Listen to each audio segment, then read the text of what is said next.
Student আমি Tapas sir আজকের এই ভিডিওতে তোমাদের যারা 5th সেমিস্টারের থেকে 6th সেমিস্টারে উঠলে যাদের হিস্ট্রি অনার্স আছে তো ভালো করে তোমরা জানো আমি তোমাদের 5th সেমিস্টারে যা সাজেশন দিয়েছি সবই কিন্তু 100% কমন এসেছিল এবং যেগুলো বলেছিলাম পরীক্ষা যেন আসতে পারে তার মধ্যেই তোমাদের কিন্তু পরীক্ষা এসেছিল। তো এবারও তোমাদের কিন্তু 6th সেমিস্টারে যেটা সব থেকে একটু কঠিন পেপার তোমাদের ডিএসসি B3 বিশেষ করে জাপানের যে পেপারটা। তো ফার্স্ট আমি তোমাদের কিন্তু জাপান পেপারে তোমাদের কিন্তু সাজেশান দিচ্ছি, কারণ জাপানটায় কিন্তু অনেকেই কিন্তু সাপ্লি পেয়ে থাকে। তো জাপান পেপারে তোমাদের কিন্তু একটু ভালো করে পড়তে হবে।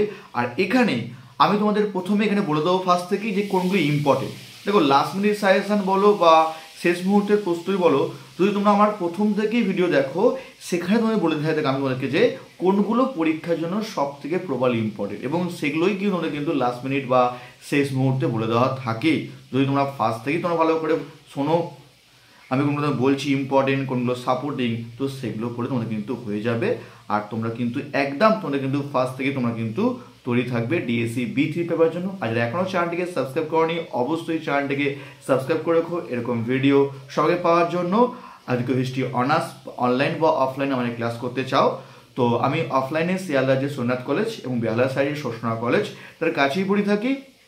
যদি কেউ অনলাইন ক্লাস করতে চাও আমি চেষ্টা করি তোমাদের অনলাইন ক্লাসটাকে তো অফলাইনের মতো সুন্দরভাবে যাতে ক্লাসটা করানো যায়, যাতে তোমরা কিন্তু ডেমো ক্লাসও তোমরা দেখতে পারো।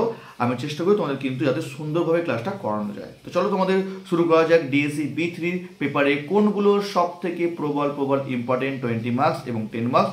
কেউ কিন্তু ভিডিওটা স্কিপ করবে না। তো দেখো তোমাদের সবচেয়ে ইম্পর্টেন্ট প্রশ্ন, প্রথম প্রশ্ন এই পেপারের জন্য একদম বলতে পারো ফার্স্ট থেকে তোমরা পড়ে রাখতে পারো প্রবল ইম্পর্টেন্ট এবারের জন্য। এটা তোমাদের কিন্তু পরীক্ষায় সব থেকে প্রবল টোকুগাওয়া শোগুনতন্ত্রের পতনের কারণগুলি আলোচনা করো। 20 মার্কসের জন্য খুবই গুরুত্বপূর্ণ প্রশ্ন, ভেরি ইম্পর্টেন্ট প্রশ্ন, একদম ভালো করে পড়ে রাখবে। এই পেপারের 20 মার্কসে কিন্তু এটি প্রবল চান্স এবং এবছর কিন্তু এটি কিন্তু আশা শোনা কিন্তু সব থেকে বেশি। নেক্সট প্রশ্ন, তুমি কি মনে করো মেইজি জাপানের শিল্পায়ন বিকাশ শুধুমাত্র রাষ্ট্রের উদ্যোগে হয়েছিল?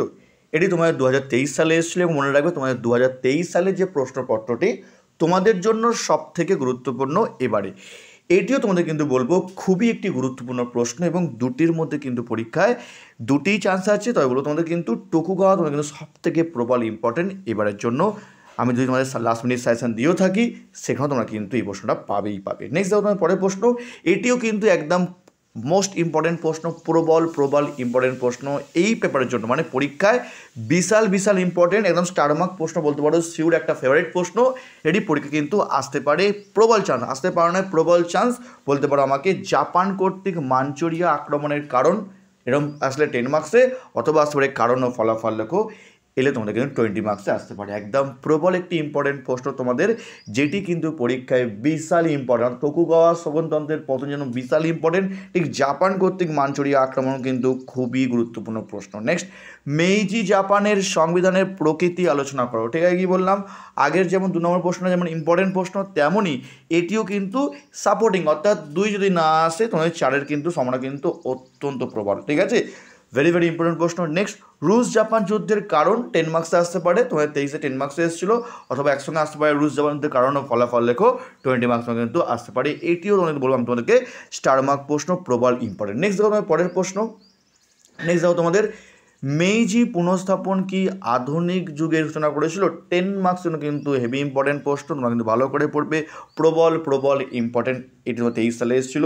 নেক্সট দেখো তোমাদের 23 সালে কিন্তু আসেনি, কিন্তু এবছর তোমরা কিন্তু খুবই ইম্পর্টেন্ট। দেখো তোমার যেমন দিয়েছিলাম আমি যে পলাশ যুদ্ধের কারণ ফলাফল বা সিরাজদৌল্লার সঙ্গে ইংরেজের বিরোধের কারণ খুবই ইম্পর্টেন্ট প্রশ্ন বলেছিলাম, ঠিক তেমনই ডিএসসি B3 জন্য কিন্তু এটিও সেই সেমভাবে কিন্তু ইম্পর্টেন্ট, যে জাপানের সমরবাদ বা সমন্বয়ক তন্ত্র কিন্তু ভেরি ইম্পর্টেন্ট প্রশ্ন, অর্থাৎ 1 থেকে 7 সব থেকে প্রবল ইম্পর্টেন্ট আমাকে বলতে পারো।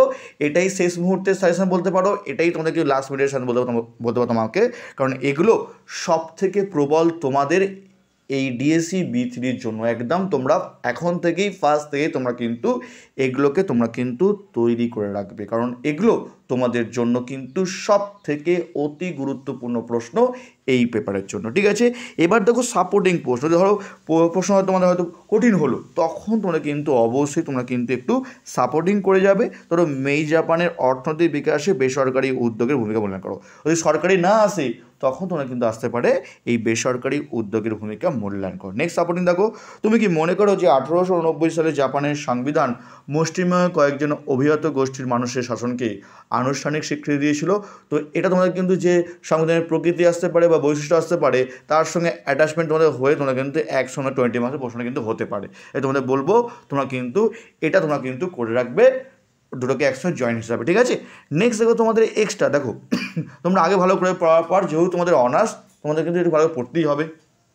শুধুমাত্র গুটি কয়েক প্রশ্ন তোমরা করলে হবে না, তোমাদের এগুলো ভালো করে পড়ার পর তারপর তোমরা কিন্তু বিষয়ে তোমরা কিন্তু জেনে রাখবে। দেখুন এক্সট্রা দেখো প্রশ্ন, খুব ইম্পর্টেন্ট প্রশ্ন এক্সট্রা মধ্যে দেখো তোমাদের মেইজি জাপানের কৃষি সংস্কারের প্রভাব লেখো, 20 মার্কসের প্রশ্ন। নেক্সট দেখো মেইজি পুনর্প্রতিষ্ঠার পিছনে রাজনৈতিক পুনর্বিন্যাস আলোচনা করো।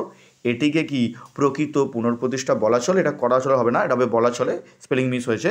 ঠিক আছে, নেক্সট দেখো জাপানের টোকুগাওয়া যুগের শেষ পর্বে শহর জীবনে বাণিজ্যের কী ভূমিকা ছিল? 10 মার্কসের প্রশ্ন, আসলেও আসতে পারে না বলবো, আমি বলবো পড়বে তোমরা এক্সট্রা হিসাবে। নেক্সট দেখো পাশ্চাত্যকরণে জাপানের দৃষ্টিভঙ্গি আলোচনা করো, 10 মার্কসের প্রশ্ন এক্সট্রা। জাপানে জৈবাস্য শ্রেণীর উত্থান ব্যাখ্যা করো।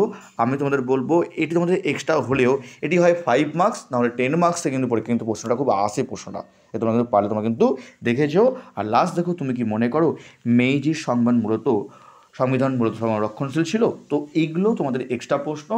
তোমরা আগে তোমরা ইম্পর্টেন্ট, তারপর সাপোর্টিং, তারপর তোমরা কিন্তু এক্সট্রা দেখে যাবে। তো আর আমি তোমাদের কিন্তু তোমাদের আগে ধরো বইয়ের ভিডিও, বিভিন্ন সিলেবাস, তোমাদের কিন্তু শর্ট কোশ্চেন বলো সিসি 13, 14 পেপারের আমি তোমাদের দিয়ে দিয়েছি। দেখো হয়তো আমি টাইমের অভাবে তোমায় করতে পারিনি, কিন্তু আগের আমার ভিডিও বানানো ছিল বিগত 3 বছর 21, 22, 23 সালের প্রশ্নপত্র দেওয়া আছে। আগে আমি তোমাদের জন্য যে বইয়ের যে ভিডিও সবই তোমাদের কিন্তু প্লেলিস্ট করে দেওয়া আছে, তোমরা পারলে তোমরা কিন্তু দেখে নিতে পারো প্লেলিস্টে গিয়ে। কারণ আমার এমনকি তোমাদের যে সাপোর্টিং শর্ট কোশ্চেন যে প্রশ্নগুলো আছে সেগুলোও তোমাদের কিন্তু আমার দিয়ে দেওয়া আছে, 13 বলো 14 বলো সবই দিয়ে দেওয়া আছে, তোমরা পারলে তোমরা কিন্তু দেখে নিও। ঠিক আছে, তো এই ছিল তোমাদের ডিএসসি B3 পেপারে তোমাদের সাজেশান 10 মার্কস এবং 20 মার্কস। যারা এখনও চ্যানেলটিকে সাবস্ক্রাইব করনি অবশ্যই চ্যানেলটিকে সাবস্ক্রাইব করে রেখো এরকম ভিডিও সবার আগে পাওয়ার জন্য। তো আজকের মতো এইটুকু।